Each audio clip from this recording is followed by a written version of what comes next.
be here with us on this special day. And our family, the Okposo family, and every other person in Sammie has an impact in their lives.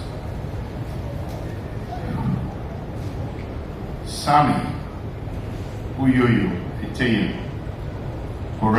Okposo was born on the 30th of May 1971 in Lagos to the family of the late Dr. Henry Okposo, the Adikiega of Iri Isoko, and one time the Gordion Avive of Iri Isoko, to his wife Helen Kokoma Okposo.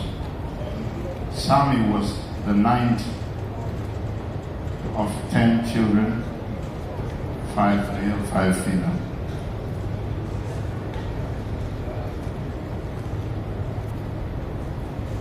Sammie's nobility and rich ancestry dates back to 1859. He is a prince of the royal house of Odweka in Iri Isoko, and a junior Ajakiri Sunday of Ivory Isoko, were the great-grandchildren of Uposi, who was the son of Uposi Odweka, of the Odweka royal household of Iri Kingdom in Isoko. Uposi founded our village, Ivory Iri, in the 1860s, excuse me. Sammie, along with the rest of us, moved from Lagos to Warri in 1972. This phenomenal man we talk about today dates back 30 years of music and his love for God and his love for Christ. Most of his schooling was done in the Delta area, and our father, wanting us to get closer to home, made sure that Sammie went to Unity School at Bali. Sammie was a church boy from the beginning. I remember many years ago, when he was born, my mom, she had a special or tiresome or heavy pregnancy, and it made it look like somebody special was coming, and indeed he was special. You know, now we would call it probably abuse, but because of Sammie's love for music and going around finding a place where he could just play the music and do everything, my mother had a little head tie around Sammie's ankles with a little bell, so that anytime Sammie made a move, we would know. Because Sammie was everywhere there was music. And sometimes they would run and call her, like they would say, "Mama, did you know?" And we would think Sammie was home. And then our last brother came, and Sammie will always nod at him and pinch him. And he asked my mother, "Where did this one come from? He's not ready to play. I want somebody to play music with me." You know, that's how Sammie was growing up. And in his many travels and everything, I used to remind him how we grew up. And my daughters in the Netherlands, they watch Sammie's music like the rest of his nieces and nephews. And I said, "Boy, you're all over the place. I can't get to your shows, but make sure you come to us in Amsterdam." And he would say, "Okay, I'll come. Until one day, one of my daughters now said, "You know what? That I've watched some Nigerian movies and I know some words. Can you tell Sammie for me that I call him Uncle Lai?"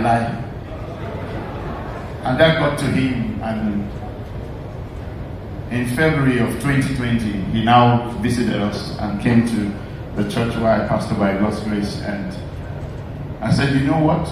You always say no drama.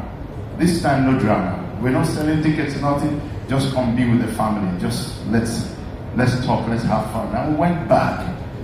And of course, when I stand beside Sammie, I look like his younger brother, because, you know, he was big and all that. So I said, You remember how you used to want to be the first? I will buy some things you will want to wear it first. And he never knew that I understood, and I saw him do those things. And I got one of those wonderful slip-ons that I had saved to buy it, and Sammie wore it. And he thought I did not know. I think Ozzy will testify. Sammie has these toes, taken to me from my grandparents, that the slip-ons were looking a bit bigger. I said, this boy, you don't touch this thing. He said, bros, yeah, only today. So we got to talking about everything life and how our family was. And Sammie was forthright to say, bros, sometimes I wish dad and mom could still be around to see me. Because my dad wanted Sammie to be an accountant, and Sammie went for music. And of course, in those days, if you're going for music and everybody in your family is an academic, it looked like you lost your cuckoo. And Sammie did so much that at some point my father and my mother, everybody now said, this is your calling, this is where you're supposed to be. And we celebrate Sammie. And we saw our little brother, now a friend to many, touch world, touch lives, won so many trophies, accolades, and until recently even, he won something exceptional. I'll say this. Sammie was stubborn, very stubborn, and very pushy about many things. I guess that's what brought him so far to where he was, and getting ups, and he never gave up. So I'll end this. He fell down, but he got up.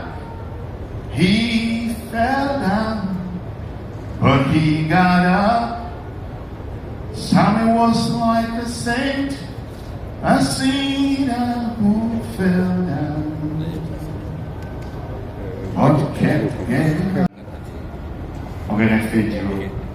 He also left behind 3 sisters, 5 brothers, and 22 nephews and nieces.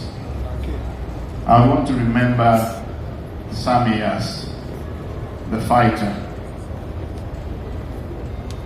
the one who touched hearts with the music that God has given to him. And it is well. Ozoma, it is well. My family, it is well. Well wishes, it is well. Sammie doesn't need to fight anymore, he doesn't need to get up anymore. He's at peace with his maker. And we must go on and do the right. God bless you.